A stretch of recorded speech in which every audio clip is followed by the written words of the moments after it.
The first half of the 96 NASCAR Craftsman Truck Series was hot. 6 different winners, 9 different pole sitters. But recently, 2 drivers, Mike Bliss and Ron Hornaday Jr., have been on fire. They've dominated the last 2 races. Hornaday won at Louisville. Bliss cut the rug at Odessa. Between them, they've led every lap since July 6th. But hey, it's a new month, and with it comes the Cummins 200 from Indianapolis Raceway Park. Defending series champ Mike Skinner led it last year, flag to flag. And if he wants to defend his title, he needs to find a way to get around Hornaday, who leads the points chase. So hang on and join us. The second half of the Craftsman Truck Series about to begin, and it's going to be good. Hey, we'll even leave the light on for you. Oh, never mind. Lights aren't on yet. Ready to start. Indianapolis Raceway Park is the scene as Speed World comes to you for coverage of the Cummins 200, the NASCAR Craftsman Truck Series, coming here for its second appearance. This racetrack, part of the inauguration of this exciting new competition venue last year. The trucks have rocked and rolled all around the country and crowned Mike Skinner as their champion. He dominated the first year. I'm Dave Despain, and this is Benny Parsons, who will tell us, I think that things have been a little bit different this year. We've had a very, very competitive series. Well, last year it was Skinner and Hornaday.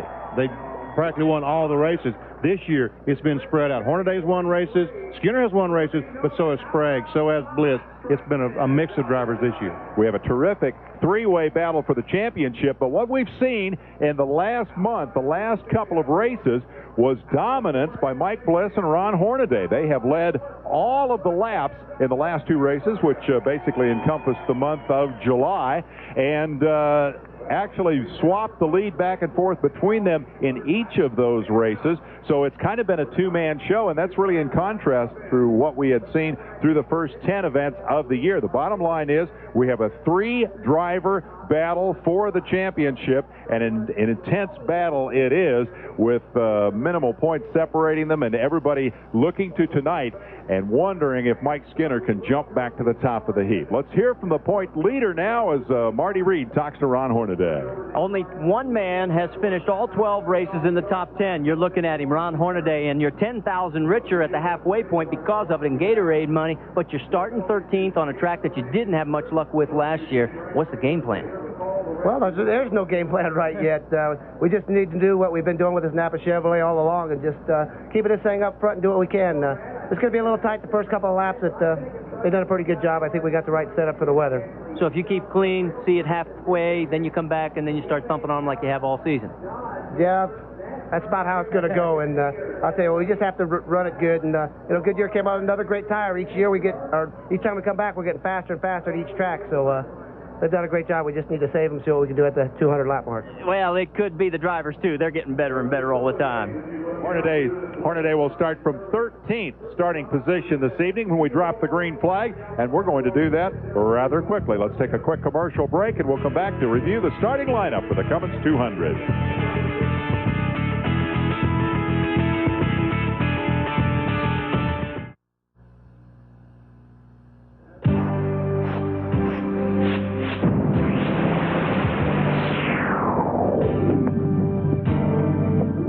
ESPN Speed World coverage of the Cummins 200 is brought to you by the new Dodge. We're thinking ahead.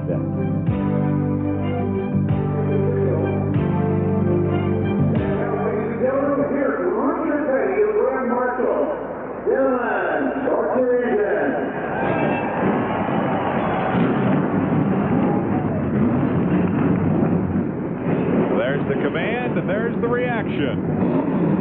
Engines come to life here at Indianapolis Raceway Park, and we are moments away from the start of the Cummins 200. The king himself, Richard Petty, giving the command, some of which you may have actually heard there. He's got a truck in pretty good shape in the starting lineup. There's that number 43 truck about to roll out right now. Dave Despain and Benny Parsons topside to call the action as we take a look at the starting lineup. Skinner on the pole, the defending champion, breaks the track record. David Green in his second truck start, right alongside, also quicker than the track record. Then Bickle and Ruffner. Brian Ruffner is the Rookie of the Year point leader thus far. Jack Sprague, third in the point, starts fifth on the racetrack. Joe Ruttman will line up 16th, or 6th rather. Then comes Kenny Wallace and Jimmy Hensley sharing row 4. Tony Stewart, in his very first truck start, qualified 9th with his old Silver Crown rival, Mike Bliss, alongside. That's your top 10, Benny. And then it's Steve Park, Nathan Bucky, Ron Hornaday, Harry Gant, and Jay Sauter. Now we'll go 16 through 30. Bob Keselowski, Mike McLaughlin, his first ride in the truck. John Nemechek, Steve Portingay is back, and Butch Miller in 20th. Jeff Burton starting one of the Roush trucks with Mark Gibson alongside. Walker Evans and Bill Sedgwick sharing row 12. Then it's Dave Rezendes, the winner of the season's opener, and T.J. Clark. Dave Stacy, a new driver to this series, alongside Lance Norick, who has a new truck. He switches from Dodge to Ford. Rick Corelli and Doug George, Bob Brevac and Lonnie Cox. And rounding out the order are Charlie Cragen and Mike Hurlburt, who both had problems in qualifying. So 34 trucks are set to take the green flag here and go 200 laps with a brief break in the middle. It's the Cummins 200, race 13 of 24, as we run 137.2 miles here and pay $260,000 for doing it. We ride along with Brian Refner. We have some onboard cameras tonight on these trucks. We saw David Green. Here we're on board with Brian Refner. There's Mike Bliss on the roof of his Ford truck. Also, Bill Sedgwick in the Die-Hard truck.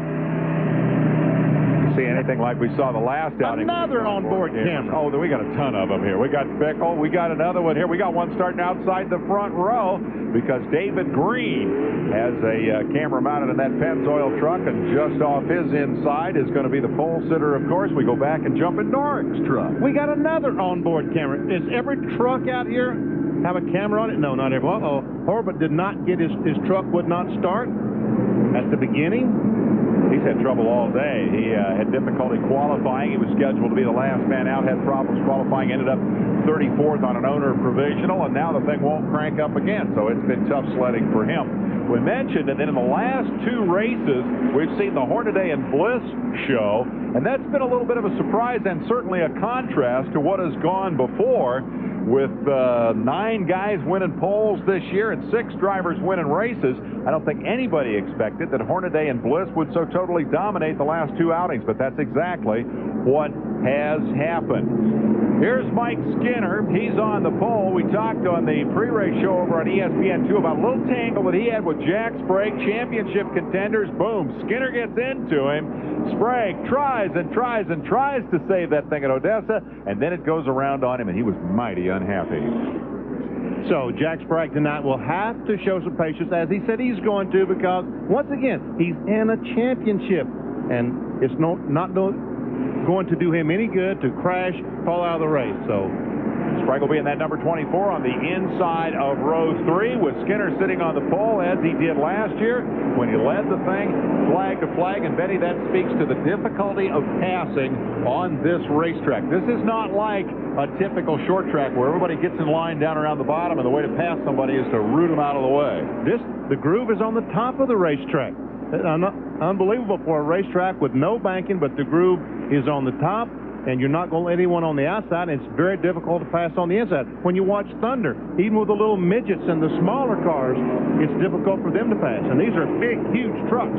One of the things that the open wheel guys have developed is the technique of running in high and then squaring off the corner, diamonding off the corner, as Larry Rice likes to refer to it, and then getting the charge down on the inside and making the move coming out of the corner and winning the drag race down the straightaway. We'll see how that works in one of these big, heavy trucks, essentially a Winston Cup chassis with truck sheet metal all around, representing the 3 brands, the Fords, the Chevrolets, and the Dodges, and they're pretty well represented in terms of the qualifying order. Chevy's on the front row, and then the Dodge and the Ford, Bickle and Refner in row 2. Qualifying was very interesting. The race, again, the key is going to be how you make the pass, how you get to the front. Exactly. Chris Morgan, the flagman, has given the field a signal that he will throw the green the next time by, and these cars will be off No, he won't throw the green. He'll wave the green. I'm sorry.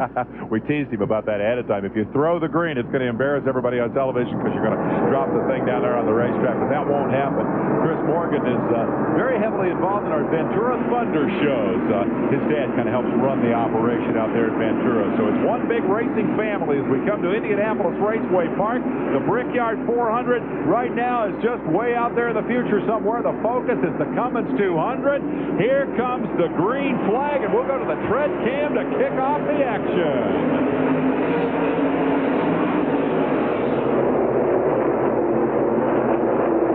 Into turn one they go, and Skinner has the advantage. He jumps out front by about 3 lengths over Bickle, who grabs second place in the Dodge. And Sprague is trying. He started 5th. He's trying to take over that 4th spot, but Refner having nothing. There's the tread cam you're talking about. Duck, Benny. Yeah. I think that's just one of the coolest angles anybody ever can see. We see it all the time on... Oh, some hard truck in the wall. Coming out the second corner, Joe Rutman makes some contact. He kept the thing going and didn't appear to have lost a lot of speed, although he did lose a lot of positions in the incident. A lot of wall smacking and keep on trucking. Yeah, he's in full song as they head down towards turn 1 with Skinner showing the way. Bickle in second spot. Green putting the pressure on for that second position. And Refner in the black truck managed to hold off the charge as Sprague had a pretty good run at him there in the first couple of laps. Here's our onboard camera from Rich Bickle's Cummins Dodge, looking back at David Green. That's Green in the yellow Pennzoil Chevrolet. He knows how to run him close. Trying to get him a little loose, trying to find a way inside. Green also qualifying very well for the Busch race tomorrow. In fact, we'll start from the pole. He looks down to the bottom, trying to find a way around. There's got to be a fair amount of frustration involved in that. Well, Jimmy Hensley just got by Jack Sprague to take over the 5th spot. Sedgwick is fun. Bill Sedgwick in Darrell Waltrip's truck turns it around early, gets back underway, and heads back onto the racetrack with one of our onboard cameras. Nobody to look at now. But Skinner is right behind him. He's going to have to hustle or go a lap down. It looks like he will go a lap down to the field. Sedgwick with the early spin, and now in danger of losing a lap to the leader, Skinner, who has never been passed at Indianapolis Raceway Park, and will try to keep that record intact here this evening. Jeff Burton has pulled into the pit area in one of the 2 Jack Roush trucks here this evening. That is certainly not where you want to be. About 10 laps, 6 laps into the go here. Well, Sedgwick's holding his own so far. He sure is, and that is allowing Bickle, David Green, the entire field to catch up. There's the onboard camera from Bill Sedgwick's diehard pickup, looking back at Skinner. Skinner wants to get around him and get on here. Smoke out of one of those trucks in the back, and in the wall he goes. Who was that? David Green. David Green, and a big cloud of smoke before. Yeah, you see something coming out of the left front wheel well there. Apparently mechanical for David Green, puts him in the wall. And he is limping back to the pit. What a terrible, terrible break for the outside pole sitter. Is the left front tire flat? Something's dragging the ground. It looked like that smoke was coming from up in the engine compartment in front of the wheel, Benny, but now I'm not convinced of that. I'm not sure what happened there. I'm not on either. Well, it shakes up the running order up front. Caution flag. Caution flag is out. Can Sedgwick beat him back? He does, and he will remain in the lead lap. Sedgwick says, thank you very much. Get these guys off my tailgate. He'll run around and join the back of the field. As we see the first yellow of the night, we'll get another look at what happened to David Green when we come back to Indianapolis Raceway Park in the Cummins 200. Under yellow, 9 laps in.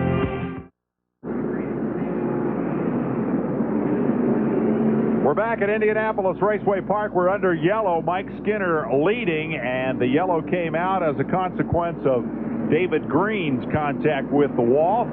It was not the only contact with the wall. This is your running order as you look at the top 15 in the field. And let's go back and have another look here at how we got to where we are. Bill Sedgwick goes in the third corner. It looks like he just gets in the corner on the outside high. loses the back end, but he's got some damage to the left front. I don't know how that happened, to be very truthful with you. And look at Corelli.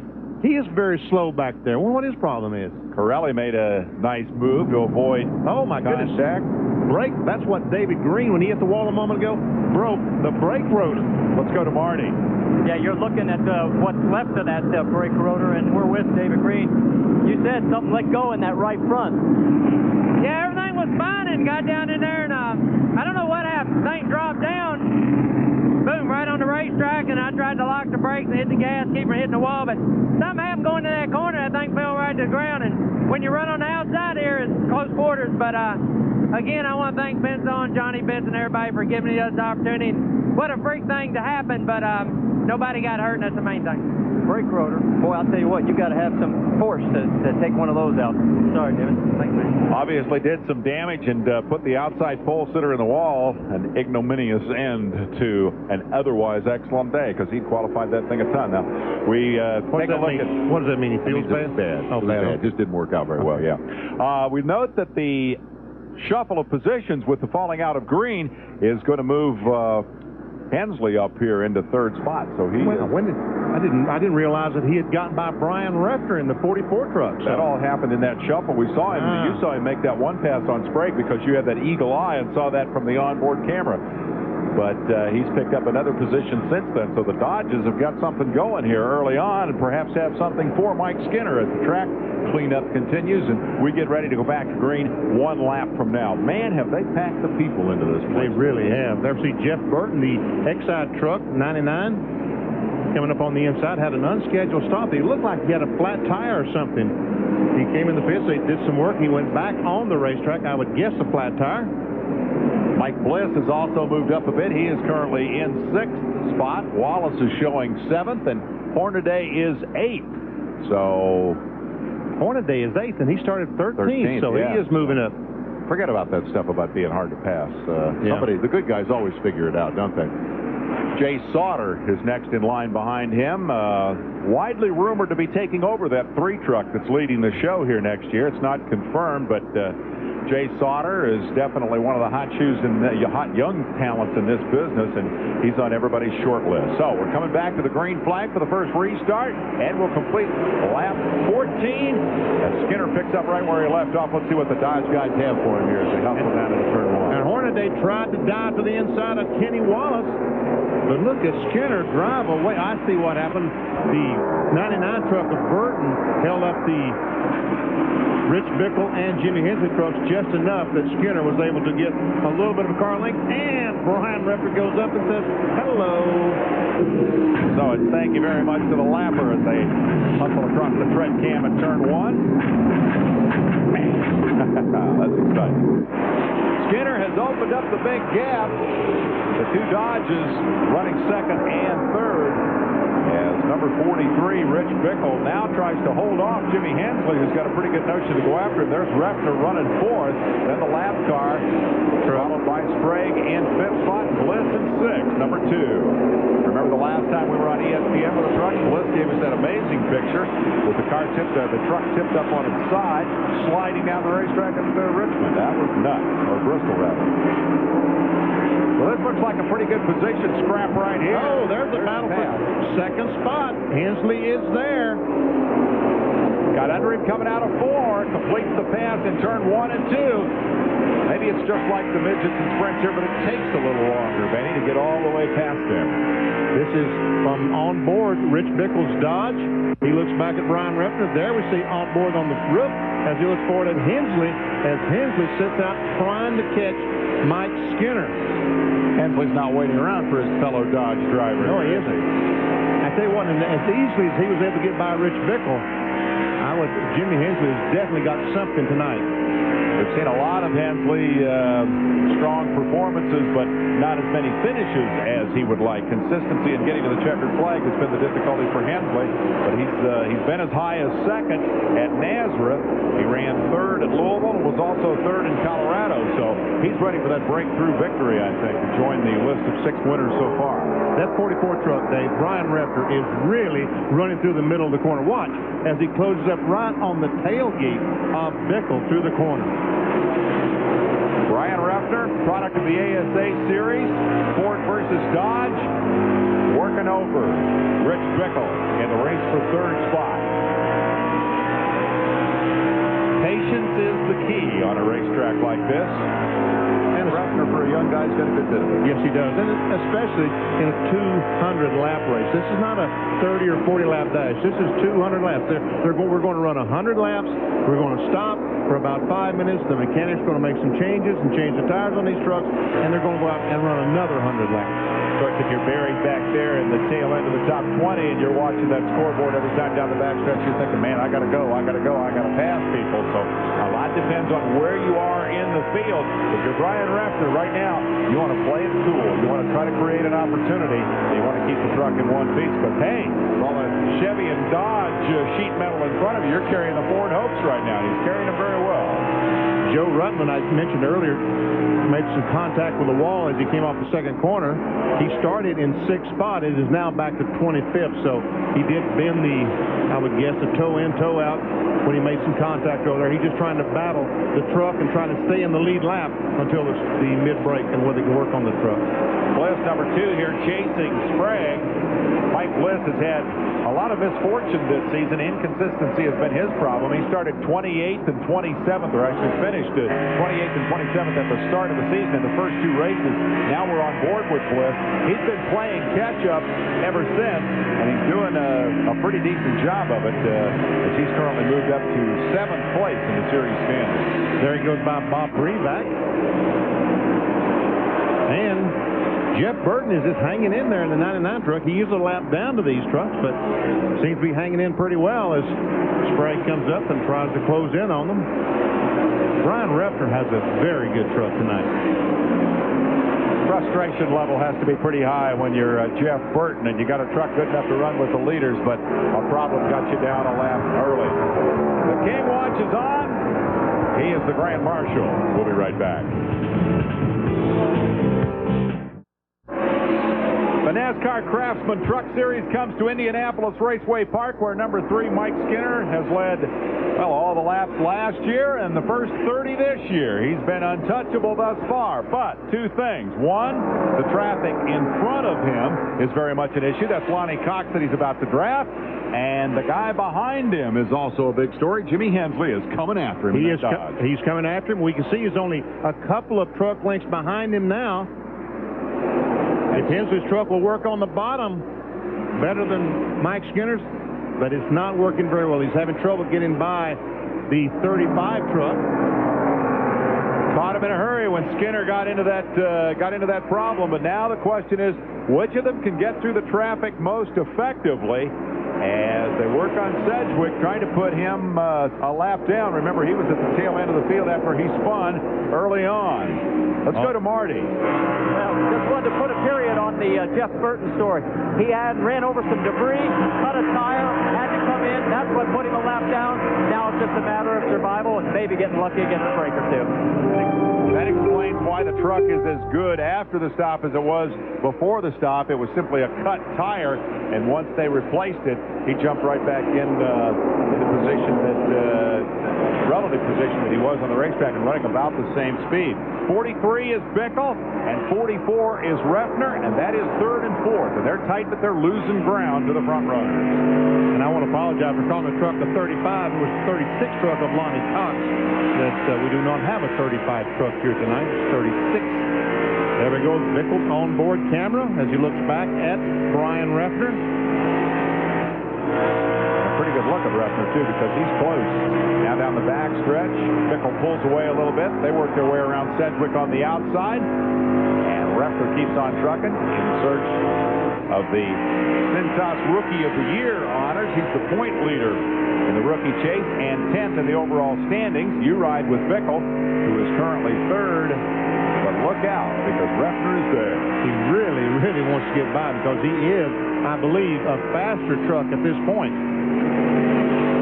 And the reason we haven't gone back to tell you what Skinner and the 30 truck of Hensley are doing, because right now Skinner has pulled out to a pretty comfortable lead on Jimmy Hensley.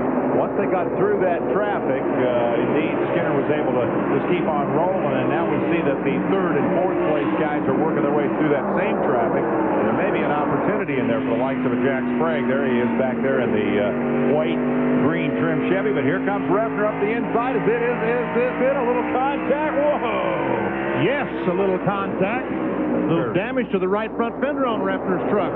Fair to call that an attempted pass, I think. Yes, I think I didn't complete that. That is Dave Stacy in the 71 truck that they were passing a moment ago. It's his first truck race, I believe. Got 4 newcomers to the Truck Series competing here tonight. Steve Park out of the modified ranks. Tony Stewart, who has not gone much of anywhere from his 9th starting spot. Mike McLaughlin out of the Busch Series. And Dave Stacy. Let's go to Marty Reed.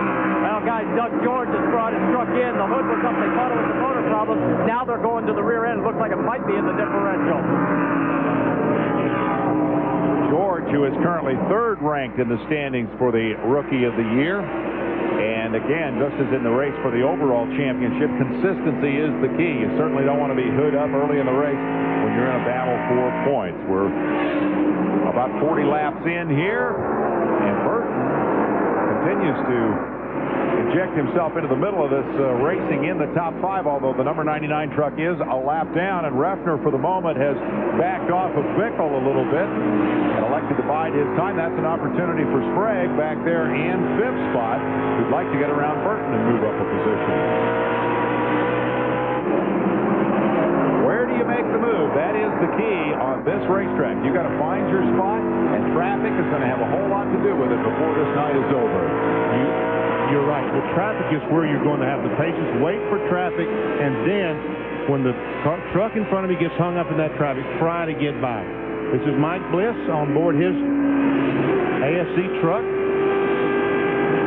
Mike's currently 6th. He's won 9 times on this racetrack, and that is the record. And that's a combination of midget sprint and Silver Crown victories. And it's a significant record because it was the old record of 8 was set by Parnelli Jones. That's how far back that record goes.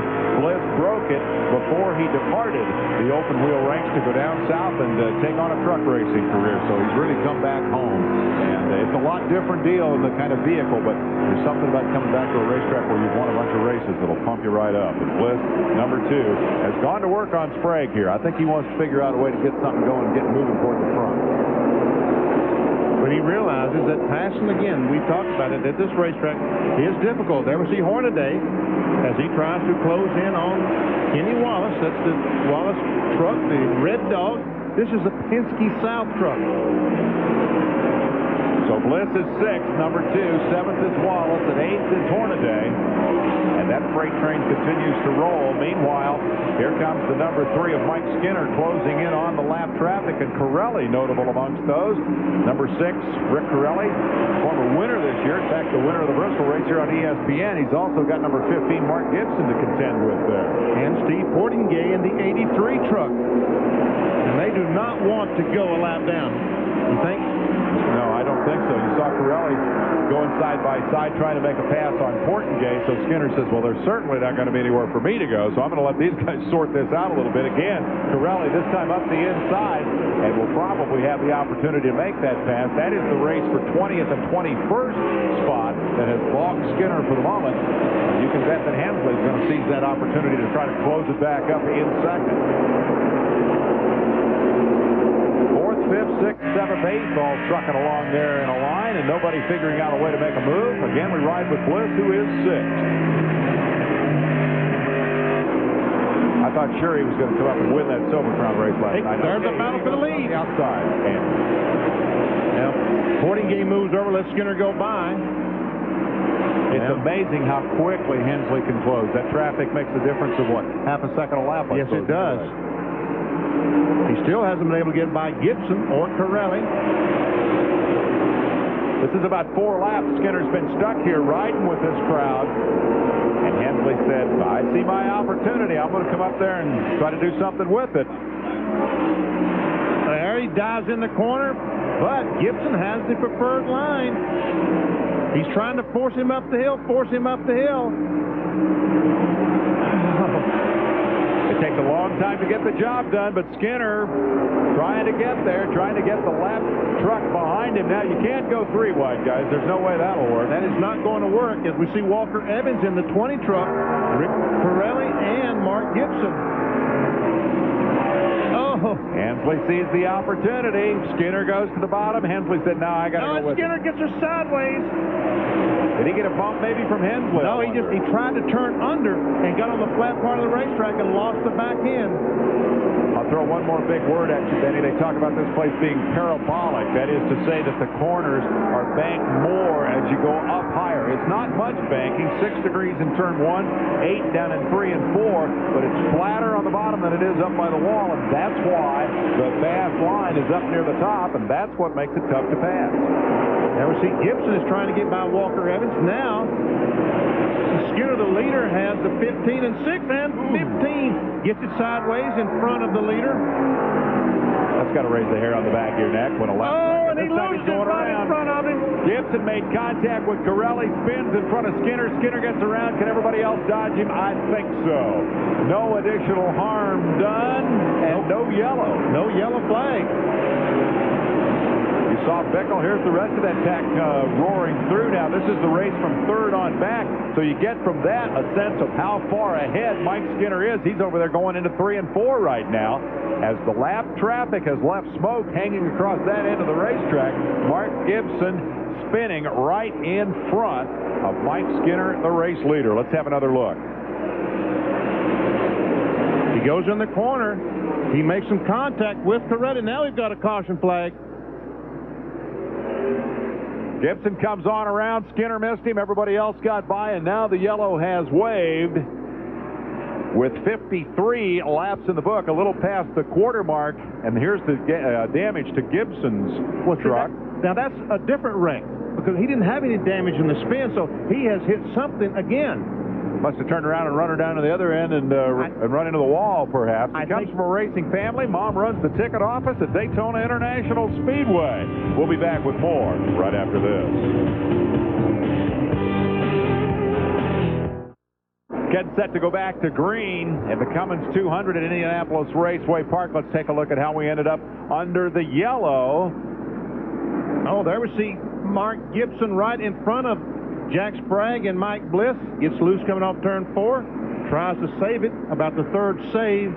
Nudged the wall head on. Just prior to that, he had spun in front of the leader. Let's go to Marty with Mark. Yeah, very disappointed, Mark Gibson, and definitely this is a contact sport, right? Yeah, it definitely is. You know, these trucks on this short track, there's a lot of bumping and beating, and that's just part of it. You know, nobody's at fault. You know, I run in the back of Miller when the 99 truck had trouble, so, you know, it's just one of those things. You need to start up front. That's what we're not doing. We just got to get qualified down a little better. If we start up front, we can run with a leader, but just new team, new driver on these radials on short track. We'll be there, though, 40 years old. Now, Mike Skinner pulling away again, guys. You saw the restart. There's Portengay checked it. That was Hornaday slipping and sliding around there in the traffic as Skinner immediately tries to check out again. Still has led every lap here, but not without incident.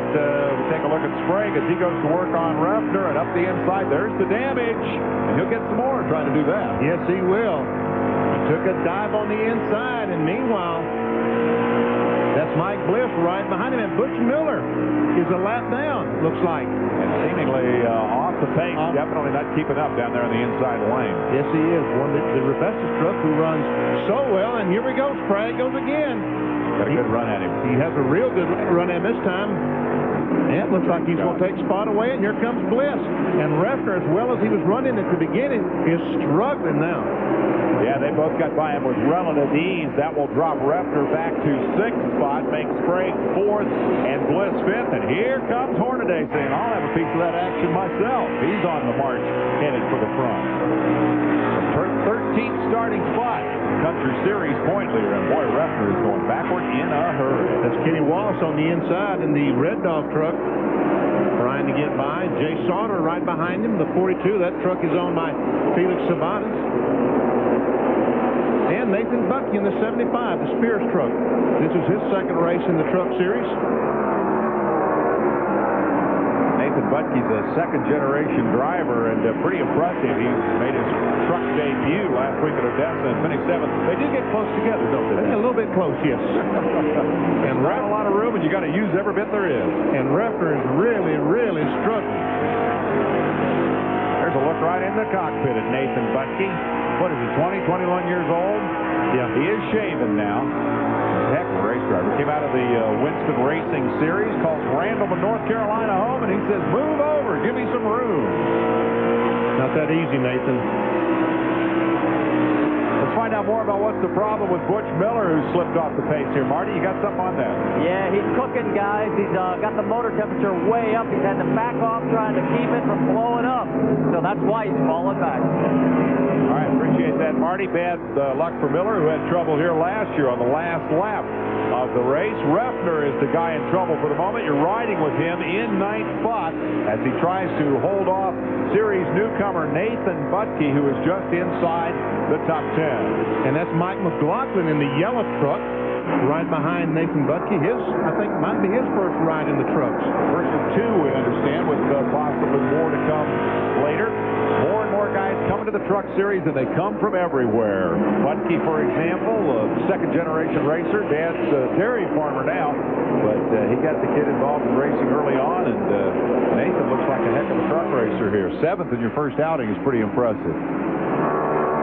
Up front, Skinner continues to show the way. He's opened up pretty substantial separation once again and is kind of parked on that for the moment. That's been the pattern once the traffic becomes an issue, and then it closes up and gets exciting. But for the moment, he's on cruise control. There's a look at Tony Stewart, number 4. And Joe Rutland, the 80 truck, still plodding on after making some contact with a second turn wall early on. And that 0-2, that's Steve Park, the, I think, modified driver from the Northeast. Does run some Busch Grand National North, NASCAR Busch Grand National North races. Joe Rutland, number 80, after hitting the wall early, is currently 13th as he continues his pursuit of Tony Stewart. The logically follows is 12th. Tony's backed up a little bit from where he qualified. Again, first appearance in the truck for Tony Stewart, the Bigfoot Food Stores and Pace Trailers Chevrolet. The truck in front of them, the Coffee Critic truck, Steve Portingate, is the lap down. Ooh, and Rutland and Stewart almost make contact coming off the corner. It's hard to appreciate how hard it is to get that thing to turn when you go down low like Rutland did there. It really wants to jump out from under you. You're trying to turn it left and stand on the gas at the same time. Does not work too well. Look who's back together again, just as they've been for the last 2 races. In fact, these 2 guys led every lap the last 2 races. This is Mike Bliss's on-truck camera, and he's pursued by Hornaday. And the battle is for 5th, so Hornaday has gained 8 spots since this thing started, and he's trying to make that 7. What's he doing now? Looks like he's going to the pits, didn't it? That's a very strange line. What I saw, a bumper sticker, or heard a quote, or maybe read it in the Conobackie's paper the other day. Friends don't let friends apex early. Well, Hornaday had an early apex going right there. Oh, and trouble for Portingay. Yes. Steve Portingay has hit the concrete and hit her pretty hard in the Coffee Critic car. You saw him just moments ago. Back there in that scuffle at the tail end of the top 20, he was 21st at the time that he slapped the concrete. That'll be our cue to take a break and come back and see if we can figure out how that happened.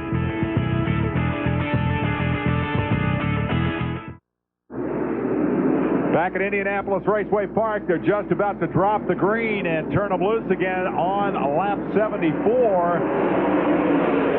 Starting lap 75 with Mike Skinner showing the way as he has from the get-go. Nobody has been able to dislodge the leader thus far. Jimmy Hensley has come up there and taken a couple of shots at him. Remember, they'll run 100 laps and then bring them in on lap 101 for a mid-race break that will give them the opportunity to tune in the trucks and try to improve them for the finish. Well, hello, Speedy. Trucks get around this place in a hurry, Benny. Yes, they do. There's the Skinner, the leader, and he still has led every lap that the trucks have run here at Indianapolis Raceway Park. Not getting away from Hensley quite as quickly perhaps on this restart, although it's clear that Jimmy, without the aid of traffic, does not have anything for Skinner at this point, and I guarantee you the wheels are turning. Every one of these guys is thinking, okay, what do I need when I come in 25 laps to get better? And they're communicating with their crews now via two-way radio, telling them exactly what the truck is doing, and the crew is making some plans to make some changes during that 10 or 15-minute break. Ryan Reffner has slid back to 11th. You ride with him as we go to Marty to try to find out what the problem is.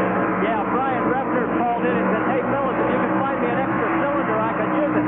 He has missed it, and he's only running on 7 cylinders, and that's why he's fallen back. That explains it. There's the damage to Joe Rudman's truck from lap 1 when he hit the wall coming out of turn 2. Rudman is now 12th and working on Reffner as they work their way past TJ Clark a lap down. And looks like he's going to take that spot away. Yes, he does. I know Reffner hates it, but that's been a great camera shot, on-truck camera. We've seen a bunch of it as everybody in the field goes filing by Reffner. Tony Stewart will be the next to try. Note that in the exchange there after the yellow, Rudman did get ahead of Stewart and dropped Tony back to 13th in young Tony Stewart's first truck race. And now Tony is safely clear of Reffner. This will drop Ryan back to 14th. Let's see who's behind him now, ready to battle. One of the Dodges. That's going to be the new guy, Steve Hart, who comes out of the modified ranks to jump on board the Dodge here and make his truck debut. That's one of Walker Evans' truck, the Dana-sponsored Dodge. Now, Steve, you're supposed to stand on the gas and turn it left here. Didn't do it that time, did he? So much frustration when you're sitting out there running on 7 cylinders. Just nothing you can do. Now let's update this battle between the two guys who dominated the last 2 races. Hornaday comes running right up on the rear deck of Mike Bliss, but boy, he's going a lot of weird places in the corners. And Bliss understands that he's not going to be able to get by him as long as he doesn't put him on the outside on him. And Burton is still hanging behind those 2 trucks. Charlie Craig there in the 92. They drove by the red truck, number 92. These guys had 2 great races the last 2 outings. They swapped the lead at Louisville, turned around, did it again at Odessa, and now they're battling for 5th and 6th here tonight. As you will look from Mike Bliss's camera back at the series point leader. Sauter is the next man back in terms of position. 2 trucks back. You see the yellow bumper there. The lap truck of Burton continues to circulate right behind Hornaday. And here's what it looks like from inside the backstretch as they head down to turn 3. And we can see how far that they have to go to catch Skinner. And there we see it really isn't that far. There's Rich Bickle, the Cummins-sponsored Dodge. But maybe Skinner might have it on cruise control, you reckon? Well, I wouldn't be surprised, and I guarantee you he's the best in this series at figuring out what his truck needs, so he'll be getting that baby dialed in. He is the all-time truck win leader with 11. His rival for last year's championship, Hornaday, has 8. Oh, caution flag. And let's see if we can figure out what it's for here. They're close to the break. 85 laps are in the book. 100 is halfway. And we understand they have debris on the racetrack that has brought out the 4th caution of the night. Nothing has changed up front as Mike Skinner has led it from the get-go. We'll be right back.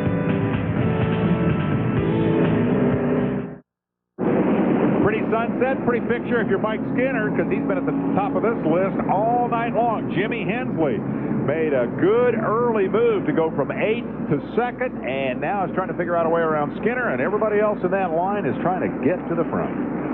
And Rick Corelli, I guess, is a lap down, if I'm not mistaken. Got down in that lap early, and I don't know that we know why. Remember that early tangle when Skinner was going through the traffic the first time. Here's a guy who's doing a heck of a job. Joe Rudman has hit the wall, flattened the tire, and is still 11. That's not all that bad, an evening's performance.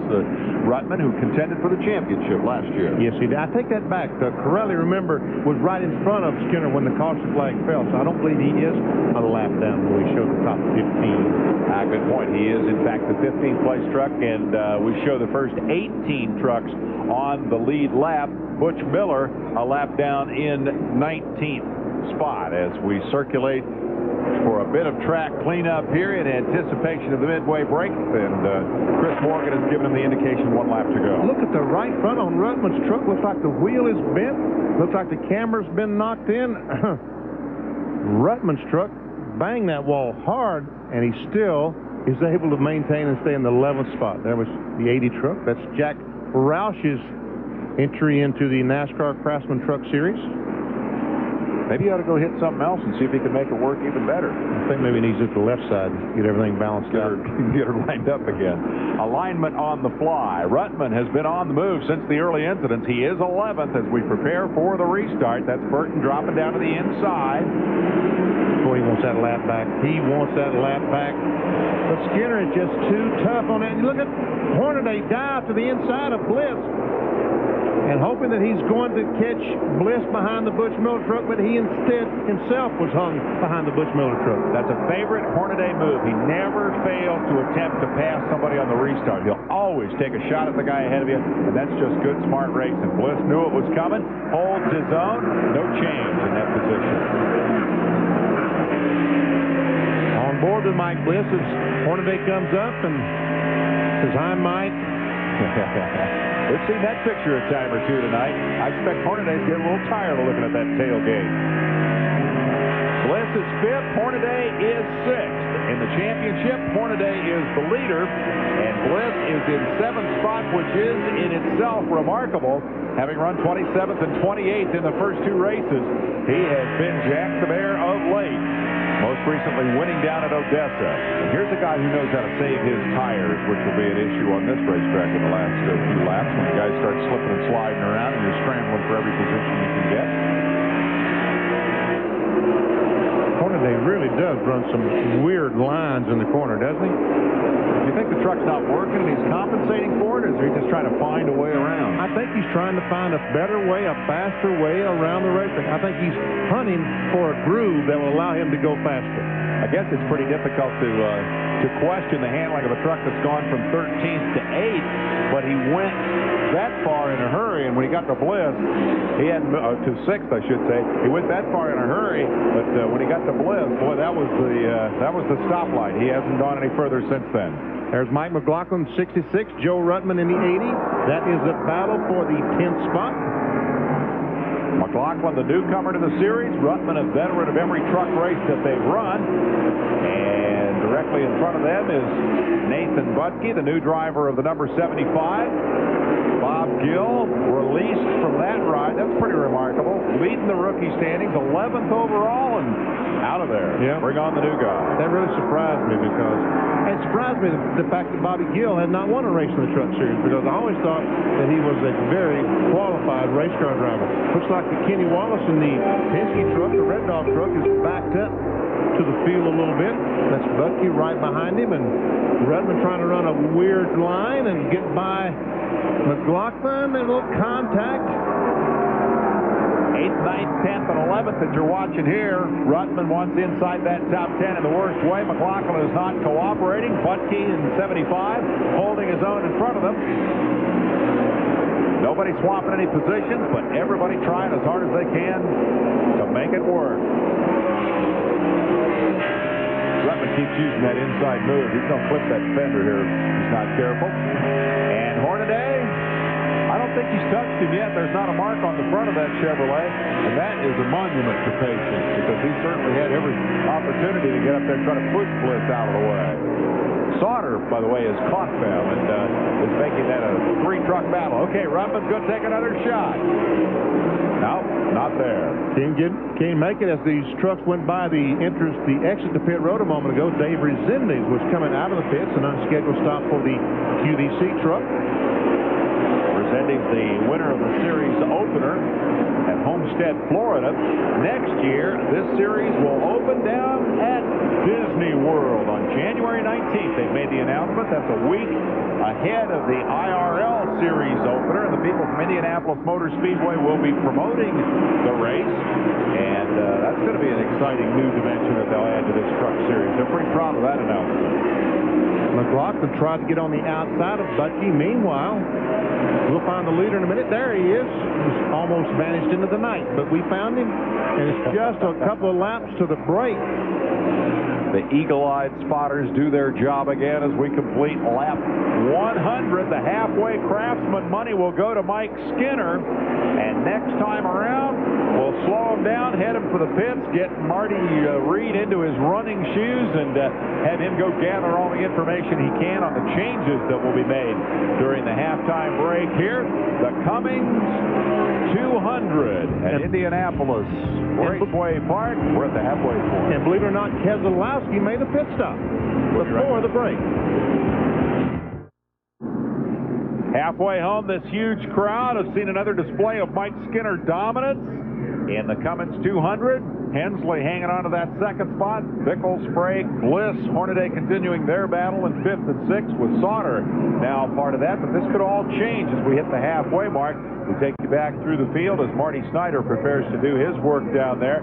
And it's going to be tough work because it's very, very crowded. Let's go on back past 15th, Benny, and see how everybody's favorite driver is working here. Harry Gant still hanging in there in the lead lap, and all these, the next 5, 6 trucks are a lap down. Butch Miller, Cox, Stacy, Cedric, Evans, and Keselowski. And then 2 laps down, Burton, Clark, Cragen, Resendez. 8 laps down, Cragen is 5, Breback 8, Norick 22, Nemechek, and Portingay. Both those trucks have been sitting on pit road for some time. The last 3, Mark Gibson, Doug George, Mike Holbert, and David Green. So they have made it now official. I understand that Gibson is out of the race as well. You can let the thing sit on the jack stands and work on it as long as you want and not be considered out of the race. Let's go to Marty and see what the leader's going to do to number 3. I'll be surprised if they change absolutely anything. You are thumping this field right now, Mike. Yeah, the truck's pretty good right now. You know, the 30 truck's awfully good. And those guys, they'll all make some adjustments here at halftime. They'll probably get better, but we're not going to turn a screw on this thing. We're just going to put tires and fuel on it and have a little drink of this good Winston Cup drinking water here, and hopefully keep this G and Goodrich Service Chevrolet up front. We're going to try real hard. The boss is watching. We got to behave ourselves tonight. Yeah, and you've got other work to do yet this weekend. All right, let's move on back. We're going to find out what's going on with Ron Hornaday.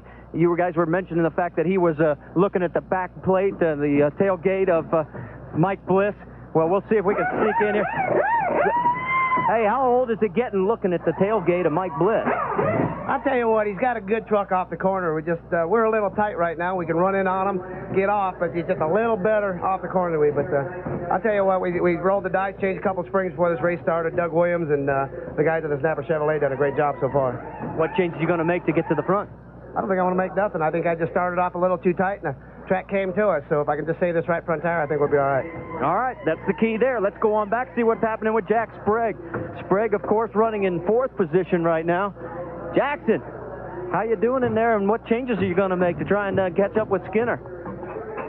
I don't know. We can run about the same speed he's running. We're just right in the center of the corner right now, but these Hendrick Motorsports guys will get this Quaker State Chevrolet running. If we can just turn a little bit better, we got something for them. All right, we got the word from Jack Sprague. We're going to find our way back through. Whoops, we're going to have a little detour here, guys, because we got a crew going around, and we don't want to get our, shall we say, our wheels taken off. So you can see what happened on the 7 truck as Dave Resendez had all kinds of contact on the right side. We're going to go on back. I got to get to Jimmy Hensley because this guy has been the closest to catching you-know-who at the front of the pack. Jimmy, can you tell me what you can get if you got anything left for Mike Skinner? Yeah, we run fairly well that first half. Mike's pretty stout. Like his truck's running really well, and we got a little tight latter part of the race. And we're going to try to loosen up a little bit, maybe, and try to hang on to him here in the second half. Seems like right front tires are going to be the key. Is that what your opinion is? Yeah, we picked up a little push that coming off the corner, and like his truck maybe got off the corner a little better than mine. And the Mopar Cummins Recon Dodge running pretty good right now, so hopefully we can get a little better and give him a good run here in the second half. All right, David, Benny, I've been watching all these guys drinking. I'm getting a little thirsty. You work for a little bit, okay? Not a lot of changes. I'm surprised that Hornaday is going to leave it alone. I am too. I really am. I thought he would make some kind of change, but Skinner, I'm not as surprised that he's not going to change anything on his truck because he's able to drive away each and every time they have a restart. Old saying, if it ain't broke, don't fix it. And so Skinner will abide by that. And, you know, the way he's running, I'm not sure anybody will have led a lap besides Mike Skinner when this thing is over.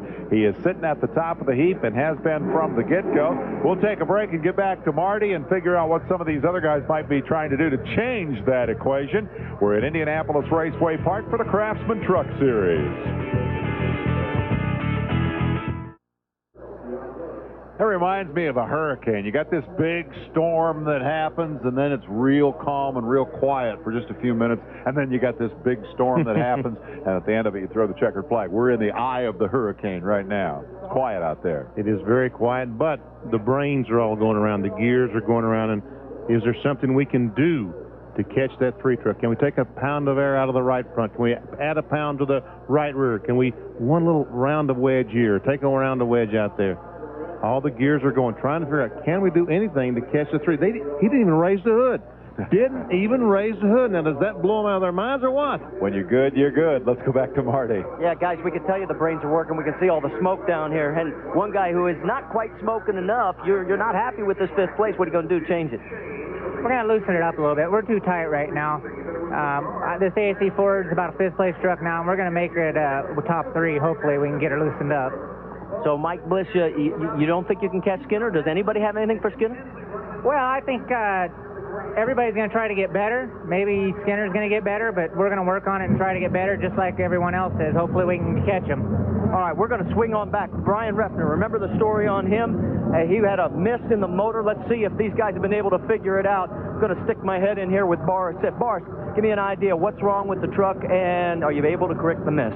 We have a miss in the motor in the 1-800 collect board, so we think it's a valve spring or a rocker arm, and we're trying to change it. But time's a little short, but we're doing the best we can. Hopefully we'll get him back out there anyway. All right, so that's what the crew's doing. Let's go see if Brian feels like chatting at all. He's got the helmet off right now. Brian, I know we can't see you too well. I know you're in there, but tell me, do you think this would have been a great run if this, how frustrating, in other words, is it for you right now?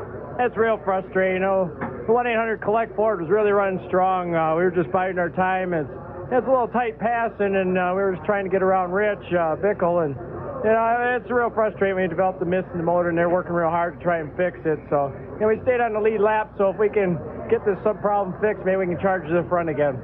Actually, I'm kind of surprised you're hanging in there with only 7 of them banging. I'll tell you, it's frustrating, you know, the restarts. I didn't want to see any yellows. I didn't want the leaders to catch, but I didn't want the restarts either. So, yeah, I hope they get it fixed for me. Well, I got to show you this before we go, guys. Take a look at this. I mean, how many times have you climbed inside your wheel well to try and fix things that have been breaking? And yes, they are working fast and furious trying to make it.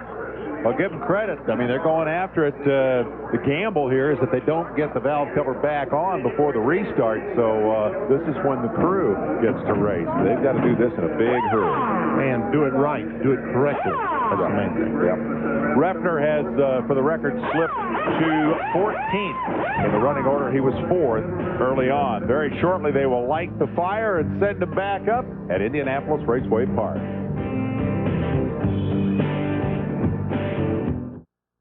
The trucks roll at Indianapolis Raceway Park. It's the Craftsman Truck Series, the Cummins 200, and it's just part of a big week of action here. Tomorrow we come back for Speed Week at 8:30 Eastern Time and follow that up with the Busch Series Kroger 200, the 15th running thereof, which will start here on ESPN at 9 o'clock Eastern Time.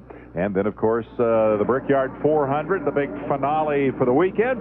As we get set to go back to green, let's go back to Marty. Hey, guess who I found roaming around pit lane? Robbie Gordon. Hey, first off, you enjoying the race? Definitely out here just rooting on my buddies, you know. They're doing a really good job. They finished 5th after the first 100 miles, and they made some changes to the Ultra Wheels truck, and hopefully they'll be able to pull it off for a victory. All right, I got to ask you, what's in the plans for your future next year? Because we've all heard about the changes on the IndyCar team. Yeah, you know, it's just going to take a little more time to get it secured, but I'm pretty sure I'll be back in IndyCars again next year. I did look at some Winston Cup things, and I didn't see anything come around, so nothing that, you know, really attracted me to jump ship, but, you know, I really enjoy both racing. All right, so we'll try and stay on top of this. I'll try and squeeze out who he's going to be signing with, guys. Maybe have it by the end of the race. That guy really wants to win the Indy 500, I'll tell you that. We'll take a break and come back for the restart right after this from IRP. Can anybody pass Mike Skinner? We'll find out as we go to the second half of the Cummins 200. 101 laps are in the book, and we'll drop the green on lap 102 momentarily, and there's danger that we may start that without Brian Ruffner. Let's go to Marty Reed for an update. Well, guys, they have figured out that it is a broken valve spring, and the guys are, you can see they're working furiously. They're not going to make it in time for the restart, but as they always say, points are points, so they will get it fixed and getting back out there. But the valve cover is still off. They're still thrashing. So they're going to lose a bunch of laps before they get that baby back out on the racetrack, because the signal has been given. 1 lap to green, and Skinner will continue his quest to try to lead every lap in truck racing history here at Indianapolis Raceway Park. Jimmy Hensley said, well, we're going to try to loosen it up a little bit. A lot of guys talking about loosening up their trucks. How much of that is a function, Benny, of the fact that they practice out here on a hot daytime racetrack, then come race at night when it's cooler? A lot. That really has a huge bearing on it. Then we see Resendez had an unscheduled pit stop in the QVC truck, but the trucks in the hot afternoon are very, very loose. When the sun goes down, it gets cool, they start tightening up, and a lot of them are pushing. Skinner said he was not going to change anything on his GM Goodwrench truck. So do you make a big guess in that case? Do you figure out, okay, well, I'm this loose, so maybe if I change this much, I'll be just right? It is a big guess, yeah. And you got to use last year's notes. And Skinner ran so well last year, so his notes obviously were better than anybody else's. Got a tip for the rest of you guys. Steal Skinner's notes, because until somebody comes up and passes him, he is the top cat on this racetrack. Here we come to the green, and the Cummins 200 is back underway.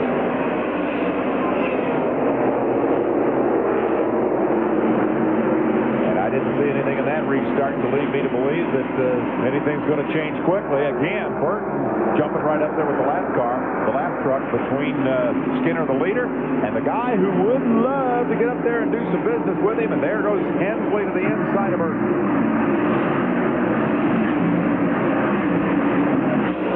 Yeah, it was a little bit of contact off turn 4 between Hensley and Burton. Jeff got the X-Dive truck just a tick loose, and Hensley was able to get underneath him. Now, Hensley, remember, the first part of the race, the last time, closed up on the back of Skinner, just like he is now. Look at that, he's gaining on him for sure.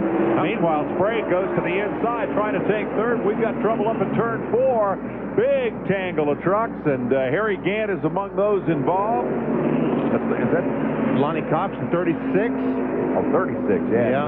And there's 92 of Craig, and there's Rick Corelli. Corelli also got involved in it. He hit hard. He beat the front up pretty badly here. Shortly after the restart, there's Lonnie Cox's truck. The DuPont Thompson BPE Chevrolet wedged up against the concrete here. The big tangle that started back in the pack amongst the lap trucks primarily. I don't know that any of the trucks on the lead lap got involved. Let's see if we can figure out how this all started as we quickly go under yellow just after the restart. I can't see anything so far. Done there. No. There we see that is that Harry Gant or Portingay? I think that's Portingay. I believe I said Gant, but I can't tell if it's Harry Gant or Steve Portingay. I think that's Harry Gant in the 33. 4 trucks involved, and here is the effort to repair the number 6 of Rick Corelli.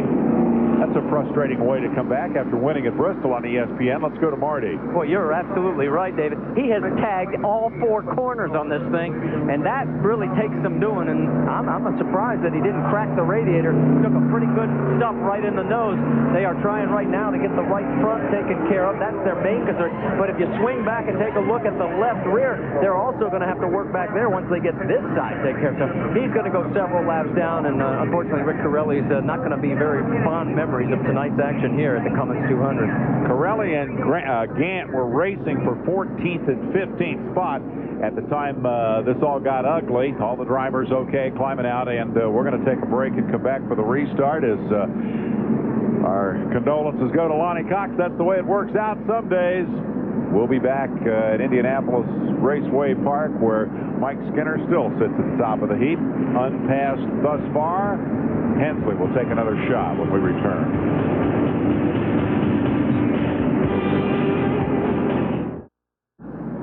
There's the tale of the brands. 2 Chevys, 2 Dodges, and a Ford in the top 5, 107 laps into this 200-lapper. And if we got on board one of these trucks, I think we can give you a better perception of what happened. This is Sedgwick's truck headed back to the pit. Look and listen.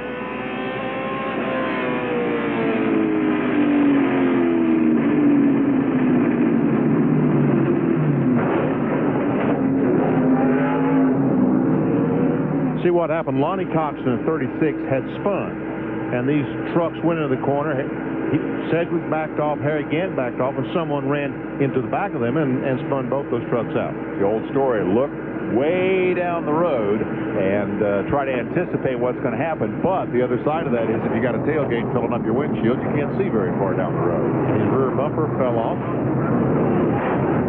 This is the truck on which you were riding for that view of the crash. It is the truck of Bill Sedgwick, who now drives for Darrell Waltrip, and Marty Reed has caught up with him. Yeah, guys, we're down here with Bill, and they are just towed the truck back behind the wall. What happened? Take us through it. It looked like the 36 truck blew an engine over there, put oil down. We made it through the oil and was on the brakes, and then everybody slid after that, got in front of me. There's nothing I could do. You know, it's just the worst situation to be running bad and tear the truck up too. Can't believe it. But diehard guys are going to see what we do, get this Chevy back running again.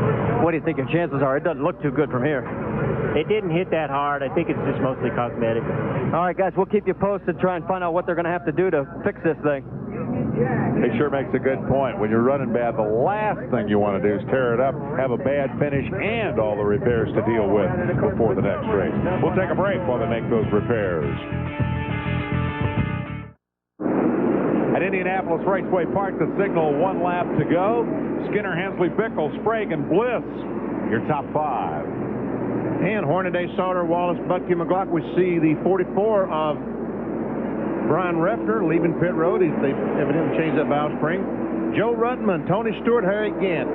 Joe Ruttman, he hit the wall about the 2nd or 3rd lap and banged up the right front. So wonder what kind of changes. Maybe they made some changes during halftime that will allow him to go to the front. Remember at Bristol in that second half, he started at the rear of the field and worked his way to the front on a racetrack that is very difficult to pass on.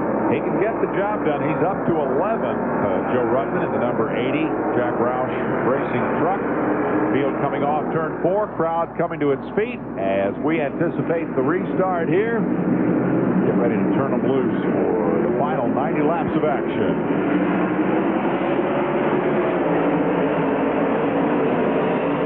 Same pattern.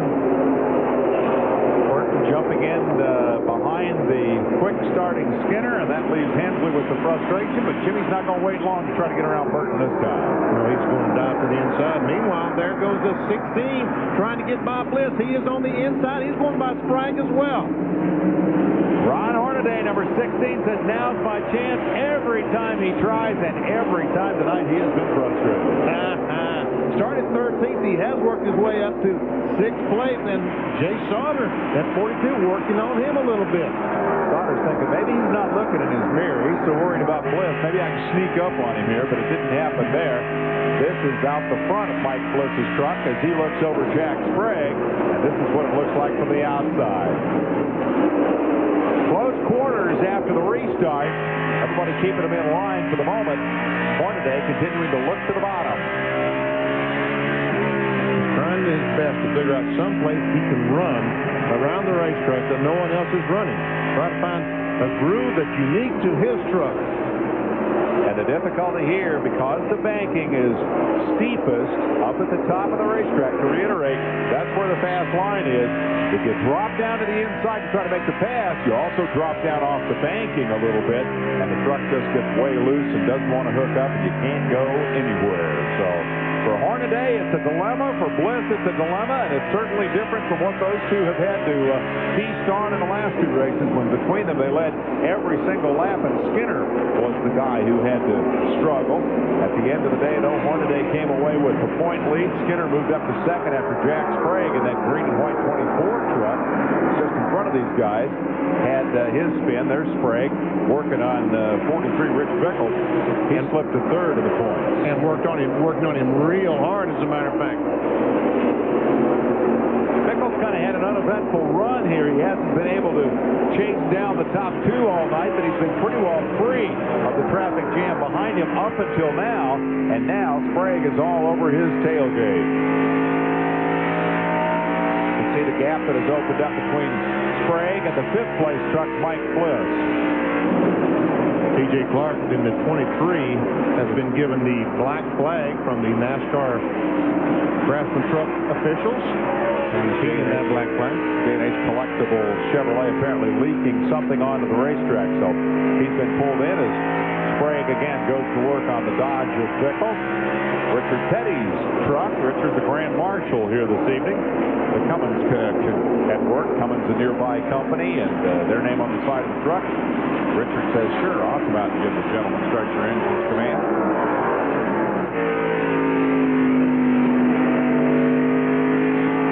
Ultimately, you get to a point where you consider, maybe if I just ran up there and tapped the guy a little bit, but we haven't seen a lot of that. No, we haven't. And these fellows have been doing an awfully good job not bumping tonight. I think Sprague right now is a little bit faster than Rich Bickle. If he could get by, I think he might be able to drive on and even catch the 30 and the 3 truck, but he can't get by Rich Bickle. It's good through the middle of the corner. You mentioned that earlier about Sprague's truck, and he seems to have lost none of that through the changes that they made it halfway. Just the difficulty of finding a place to go, a place to pull off the pass. Tell you what, for Jack Sprague, though, to be in a situation to run for a championship is quite a thrill. Let's see what your interval is here back to those guys as we watch the first two move through, and there's the gap to third and fourth. It just isn't that far. There, Sprague's got to run now, baby. Hope that front end sticks. It does. He's on the inside, but can he make it stick? There on the bottom, that's when the thing starts to slip and slide around, and it's just so tough to hold it down. There's the contact, and one more dent in the right front of Sprague's truck. At least they've got nice green tape to match the paint job, you notice, so they don't have that repairs. Troubles for Ruttman, as he has apparently slipped off the pace here. He'd been sitting in 12th spot, but now he's going backwards. No indication yet what the problem might be for the Roush truck, as Ruttman had been up there in the thick of it. He has now slipped to the tail end of the lead lap. He is the last truck not to be lapped. So for Ruttman, our speculation that he might be able to go forward, in fact, turns to the reality of going backward. Yes, it looks like he's lost a cylinder, flat tire, overheating, all those bad things that bring you to no good. Bliss, while this battle's been going on between Bickle and Jack Sprague, Mike Bliss has caught these fellas. And Hornaday, whatever changes he made at halftime did not work because he is falling back from Mike Bliss. Bliss mentioned that he, before the break, was a top 5 truck, and he wanted to get to be a top 3 truck. He has closed that gap up in just about 3 or 4 laps. So we'll see if Mike Bliss has something for him when we come back to IRP.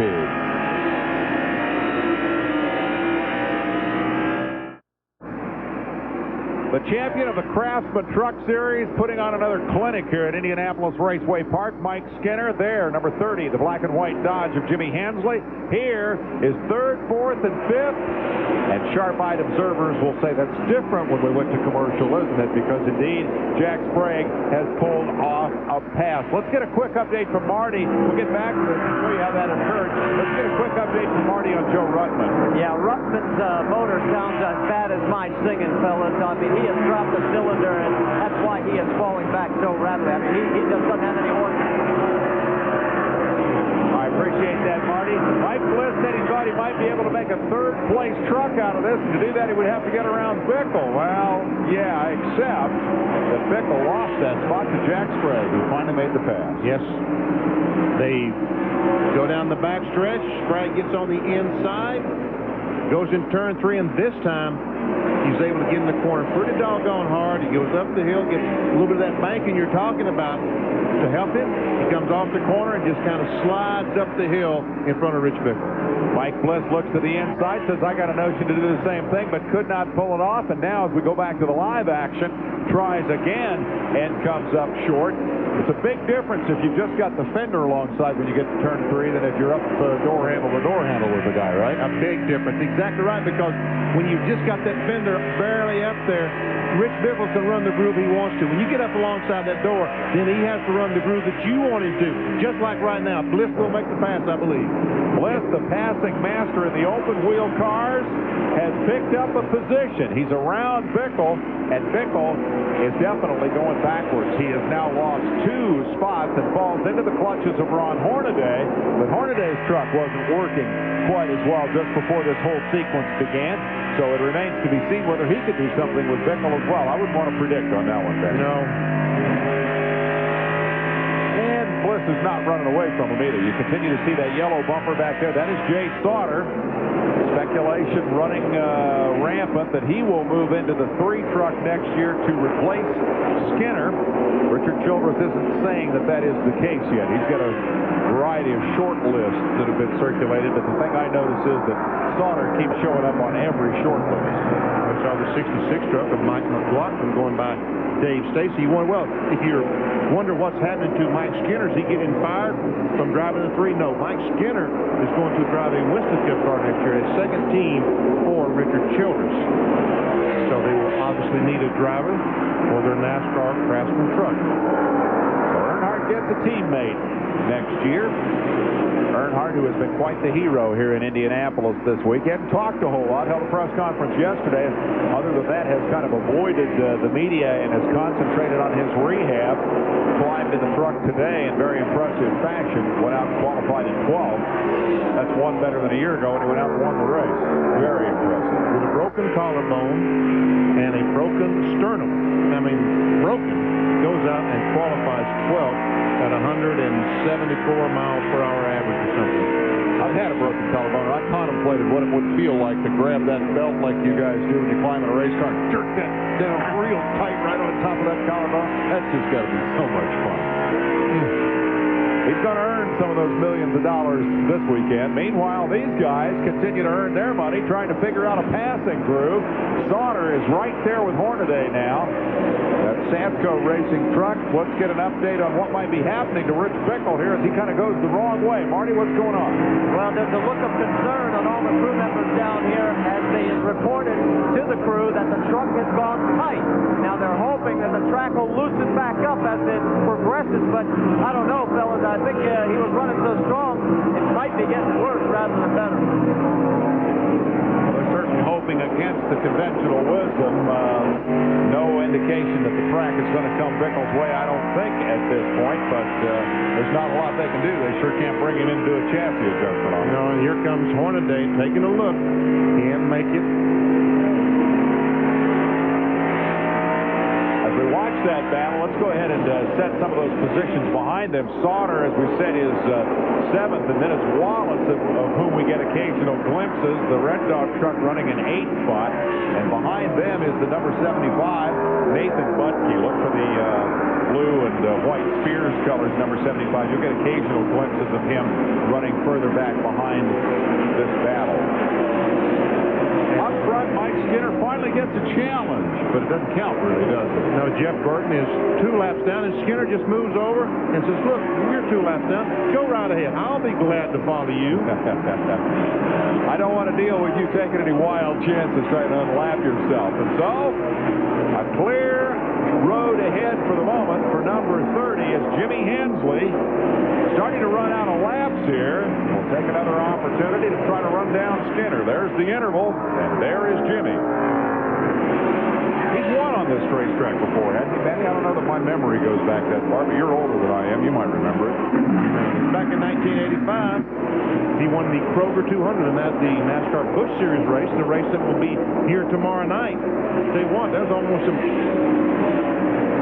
Well, now Burton looks like he may be holding up that 3 truck a little bit, as Skinner may wish he had that position that he handed over so generously, had that position back, because Hensley appears to have closed it up a little bit. And so he has closed it up.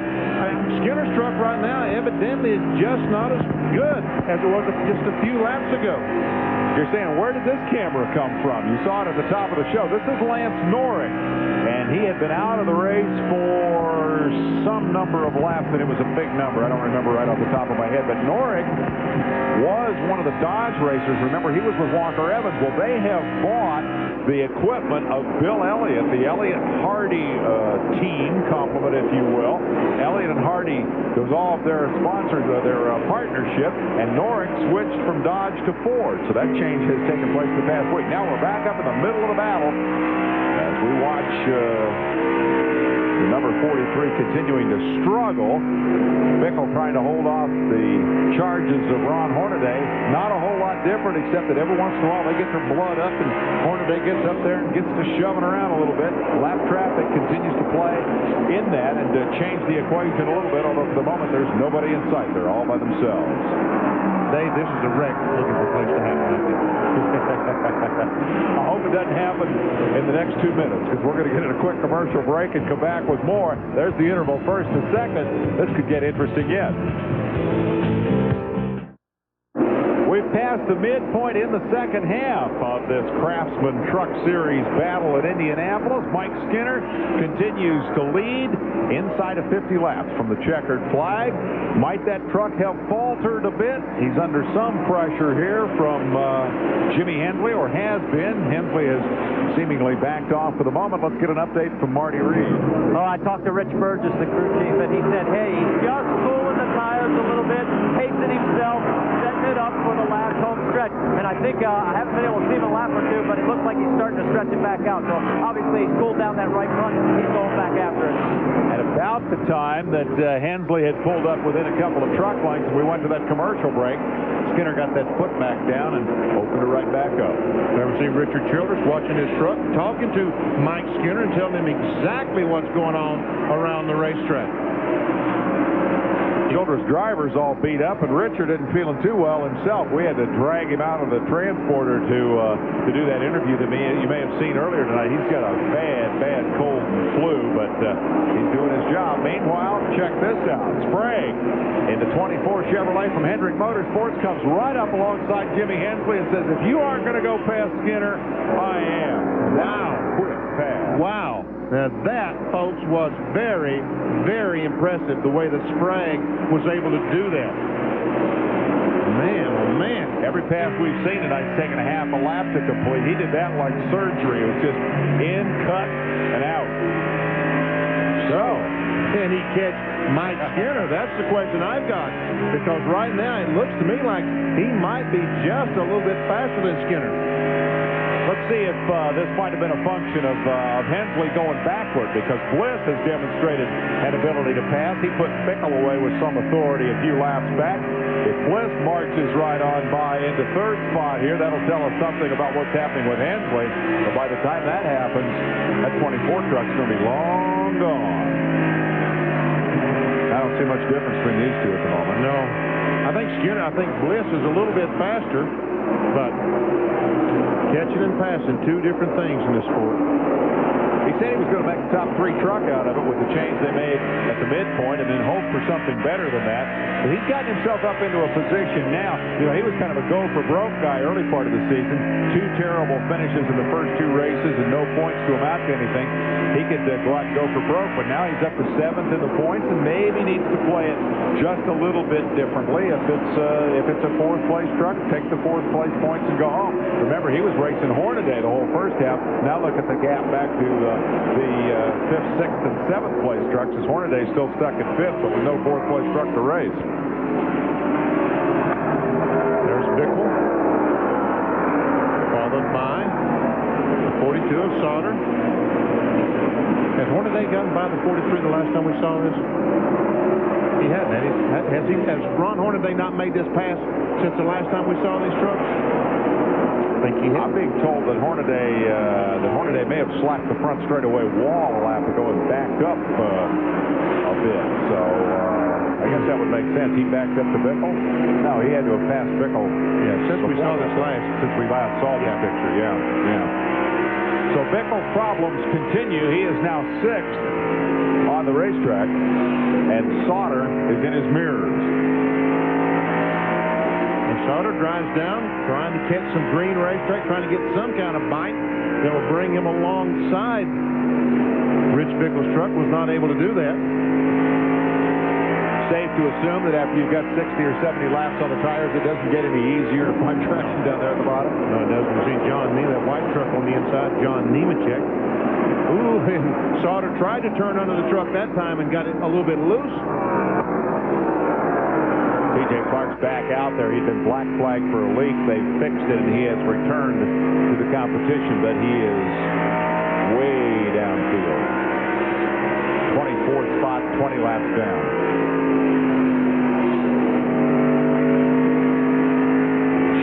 Flapping there. Was that Stacy's truck, I think? Might have been Dave Stacy. Yes, it was, as a matter of fact. Dave Stacy.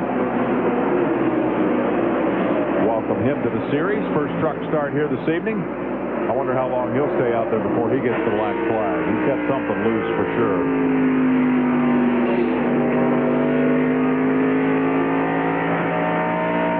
And again, I think Sauter, just like a moment ago, I think he's a little bit faster than Bickle.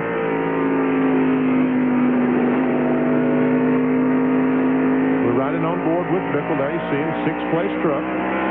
As it gets later in the race, Benny, do you get less patient or more willing to take a chance, try to move a guy out of the way, do something on lap 175 that you might not have done on lap 75? Yeah, in this situation right here, you lose patience. You get less and less patience as you go along because you think you're faster than the truck in front of you. You may not be, but you think you are.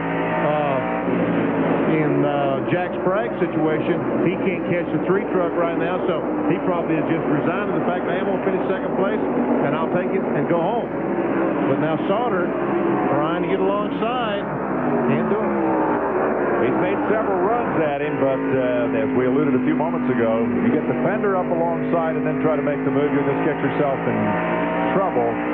But if you can get right alongside, pillar to pillar, then you can go ahead and make the pass. And so far, Sauter hasn't been able to do that.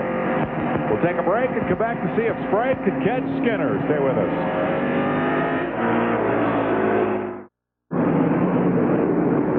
Back at Indianapolis Raceway Park with 171 laps in the book, we are under yellow for the 6th time. And we see smoke coming from Jimmy Hensley's truck, the man who looked to be most likely to challenge Mike Skinner for much of this race. That has all gone south of late as he slipped back to 4th. Now the truck's smoking. Looks like he's in trouble. Let's see exactly. We have a replay. Maybe we can tell something about how severe it is down the backstretch. And it looks pretty doggone severe. That's right out of the tailpipes. Yes. So for Hensley, the good runs followed by bad finishes continuing here.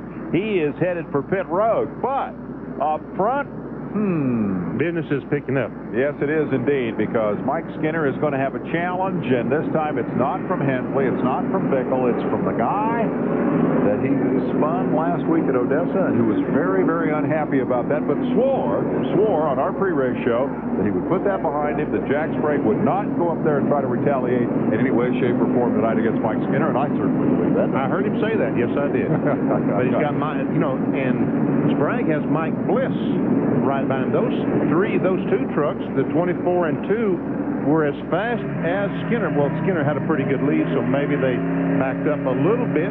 He backed up a little bit and wasn't running as hard as he could, but they were maintaining and gave him a little bit on Skinner. Whatever happened to Joe Rutten a little bit ago, they fixed it because he is about 17 laps down, but he is fast. There's Mike Bliss, the 3rd place truck. There's Rutten, 17 laps down. Bliss was definitely gaining, I think, on Sprague. I don't know that Sprague was eating into the lead all that effectively, the lead of Mike Skinner, but now that's all changed with the caution, and Sprague is going to be right on the tailgate of the race-long leader. They extended the race distance here in 1996 to 200 laps.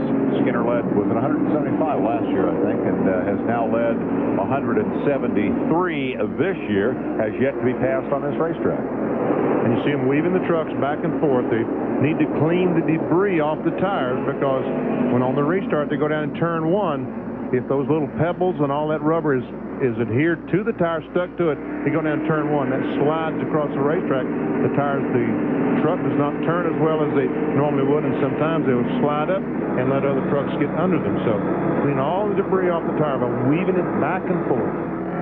Looking back from, well, a moment ago from Refner's truck, and now from Bliss's machine, and in between, I believe that was Lance Nord's truck as we were looking out the back. So this is a familiar picture. We saw, yeah, there's Norick. He's down on the inside lane for the lap trucks, and up there on the outside, you see Mike Bliss with Hornaday right behind him, and we go back to green, and Hornaday will take a shot at Bliss, I'm sure, and this is for the third and fourth positions. Nothing there for Hornaday. Now then, let's see. This is as close as Sprague is going to get. 3-4 truck lengths. Is he going to be able to do anything with it? Quick through the middle. He followed back maybe 4 truck lengths. Closes it back up to a couple. Bliss. Haven't we seen this before? Yes, we have. For about 175 laps, we've seen this. It was for 5th and 6th for the longest time, but attrition has begun to play a role. Hornaday's gotten a little better, though, because at one point Bliss drove away from him, and now Hornaday seems at the moment to be able to hang on. Let's go to Marty with the guy who brought out this caution. Hey, Jimmy, what put you out? Oh, looked like we lost the cylinder and lost oil pressure there. James was running pretty good. Looked like we were going to top 5, so rough night for us. It is a rough night for the Dodge team. They were running 2nd and 3rd earlier in this race. Check it out. Sprague, the 3 or 4 car lengths I talked about 2 laps ago. Vandy, he got a spin. And the yellow flag is out. Dave Stacy, the Hobart Welding truck spun. That brings out the caution flag. There's Stacy going. Dave Stacy, newcomer to this series, first truck race. Dash driver.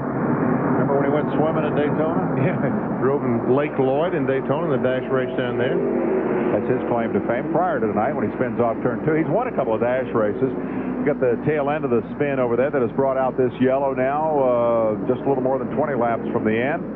And I don't see any other trucks around Dave Stacy, so Dave, you'll have to take credit for that on your own. You don't know how fast you can go till you spin it. So now Stacy knows. Yeah, just it's about 1 car length less than he went in that corner. A tenth of a second a lap would be way too much. You don't need to back off near that much. 100th maybe. Yes.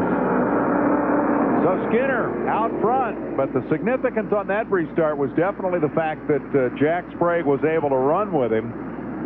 A couple of truck lengths, not a whole lot of ground to make up.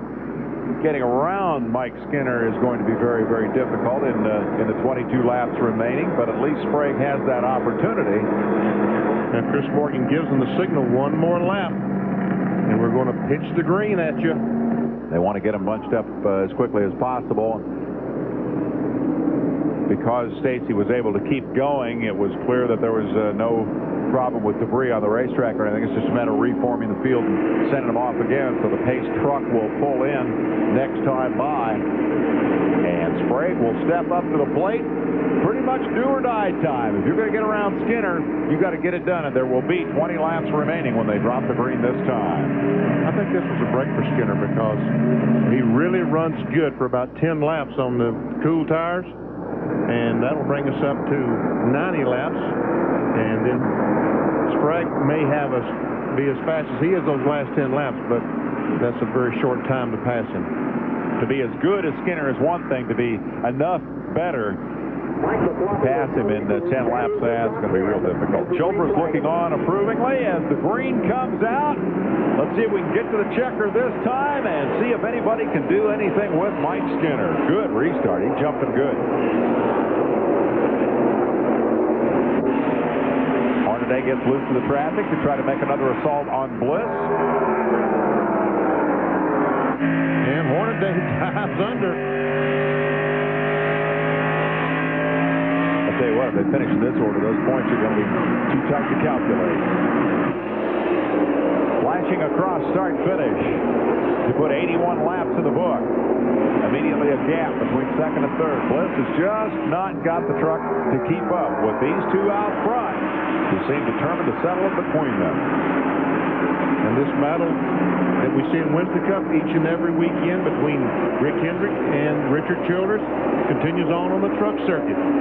Richard Childers owns the 3 truck, Rick Hendrick the 24 truck. Sprague says that he's put last week behind him, and I would say that's probably true. I guarantee you he got lectured at the Hendrick shop about what happened after the incident with Skinner last week. So now it's just come down to one thing, and that is win the race and get the points. Because remember, Sprague is just 62 points out of the lead. Skinner 44 points out of the lead.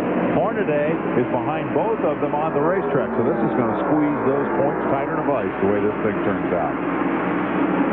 Well, right now Skinner is able to put a couple of car lengths on Sprague. We have not seen anything better than the 3 truck since they dropped the initial green flag here at Indianapolis Raceway Park when this series was brand new. The series has not seen anything better than Skinner from the get-go either. Meanwhile, here is your 5th and 6th place battle. Skinner has won 11 races in last year's championship. This is Bickle continuing to try to hold off Sauter in a battle of the boys from Wisconsin, and it's as even now as it was 2 yellows ago. Like that's Butch Miller back behind in the Rives's truck. Yes, it is. He's a lap or so down. He's 1 lap down in 13th place. And that means the gap that was previously perhaps a truck length back to the Red Dog truck of Kenny Wallace is now a half dozen lengths. Yes, it is. There we see Kenny's the 4th truck back behind Bickle. He's closely followed by Nathan Butke. 86 laps down, getting close to the finish. And that Skinner truck just continuing to truck. Sauter wants that spot in a worse way. He has followed Bickle and followed Bickle and followed Bickle. Miller, of course, doesn't get anything dramatic out of passing one of these guys, so he's just kind of riding along, being frustrated now, a lap down.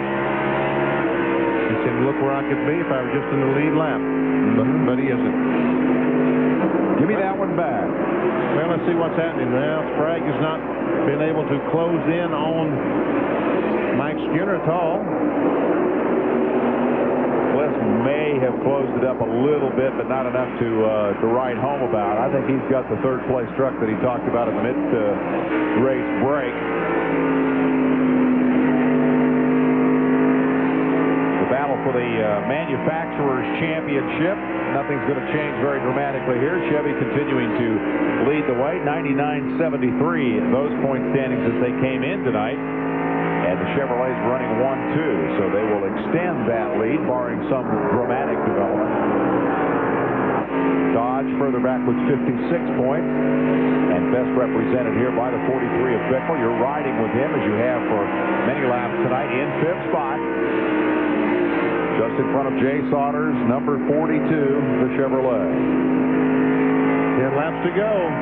Signal is being given by Chris Morgan to the field. 10 laps to go. Now Mike Skinner comes off turn 4. 9 laps.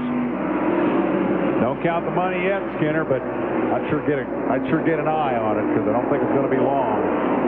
He's opened up the margin. Sprague has, I think, had and seen evaporate his best shot. Yes, we can see now that that's what, 20 truck lengths? 19, excuse me, maybe 19 and a half. That is a strong piece of equipment and a great team. Everything Childress does is first class. The same is certainly true of Hendrick, but in the truck division, nobody has been able to deal with Skinner on this racetrack. And in that tight point battle that continues among the 3 guys at the top of the heap, Hornaday, Skinner, and Sprague, it's still Skinner's championship until somebody comes and takes it away from him. The top 3 trucks right now are in the top 4 in the point standing, so the points are not going to change that much. But again, the leader, Hornaday, is the 4th place guy, so he will lose a little ground. Yes, he will lose some ground. He hasn't led a lap tonight. Skinner's led them all. That's got bonus points written all over it, doesn't it? And there's that 5th and 6th place battle that we have followed for a long time now. Skinner just riding her home from here, and a big crowd of Chevrolet fans ready to get on their feet and give him a huge ovation when he takes that checkered flag, barring, don't want to jinx the boy, some sort of a problem. I don't think he's going to spin her out this late in the race, but it's not inconceivable that something could break on that truck. And Mike Skinner today will not be able to party too much tonight because he will have to go get to bed, because tomorrow he goes to the Indianapolis Motor Speedway and gets the number 3 Goodwrench Chevrolet ready to run the Brickyard 400 in relief of Dale Earnhardt. This will be a huge weekend for this young man. Ran way more laps than anybody else over there yesterday in the first day of practice for the Brickyard 400. For the moment, Sauter has backed off a truck length. I don't know if he's given up in his quest to get around Bickle here, or if he's just dropping back to get one more big run at him. Well, that answers that question. Looked like he was just laying back trying to get a run. Didn't do it. Down the backstretch with the laps winding down. Still out there circulating, Dave Stacy, who's going to finish his very first truck race, and hats off to him, and welcome to the series. One of 4 first-time truck racers, along with Steve Parton, Tony Stewart, and Mike McLaughlin making their truck debuts here this evening. Stewart, for the record, is in the top 10 as the 10th place truck. We haven't seen a lot of him tonight, but he's kept his nose clean and learned a good bit about racing pickup trucks here this evening. There we go. Skinner still the leader, the Goodwrench truck. The Quaker State truck of Sprague is in second. And next time by is going to be the white flag for Skinner, signifying one more lap. I would call that a merciful white flag for all those boys behind him, because they got to be tired of watching this thing lead laps at Indianapolis. He's in the final turn, a final tour of the 2/3 mile Indianapolis Raceway Park Oval. The Cummins 200 is history. Mike Skinner down the backstretch. The fans on their feet as he enters turn 3 off turn 4 and will take the checkered flag. He has still led every single lap run in the trucks at Indianapolis Raceway Park. Hats on. That's just virtuoso stuff, Benny. Yes, it is. Congratulations, Skinner. You know, why didn't he? I played golf with him Tuesday over at the Brickyard Crosses. We played a little tournament, and we finished about 4th or 5th, so. He saved his best stuff for tonight. He didn't help you much. Didn't help me a bit. Tonight is career win number 12. That's the tops of the series. Hornaday has 8 victories to his credit, and Skinner will gain 20 points tonight, counting the bonus and all on Hornaday. We'll talk to him and recap when we come back to IRP.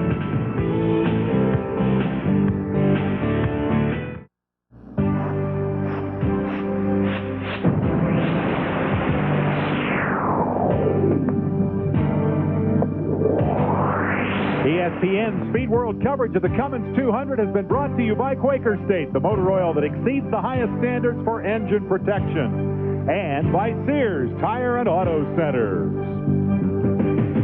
Most of the shuffling in the top 5 here this evening was a function of attrition. When all was said and done, Mike Skinner rolled into Craftsman truck victory lane for the 12th time in his career. And he gets himself all prettied up in anticipation of Marty Reed's arrival with that camera and the opportunity to talk to the folks and the crowd on their feet for Mike Skinner. Just a terrific performance here. Love it when a plan. Didn't we see him with that picture of that trophy? Looks about like last year. Very similar. Very similar. Yeah, he's got a matched set now. Bookends for Skinner as the party begins down in Victory Circle, and Marty Reed is right there in the thick of it. Marty, take it away. Oh, I got to tell you, this guy owns this track in the Truck Series. Mike, come on over here and tell everybody just how easy a drive this really was, because you made it look easy. There ain't nothing easy when you got Jack Sprague on your back bumper and Jimmy Hensley. You know, Jack started catching up with us a little bit, and we were just pacing ourselves, and Richard said, you know, Richard and Will and them said, just keep care of the tires, you know, just when he catches you, then race him. And the caution flag let him catch us. And I really didn't know if we had enough for him or not. You know, we used an awful lot of tire up all day, but I had a real good rhythm going. When you got a good rhythm going, you don't want to back off too much.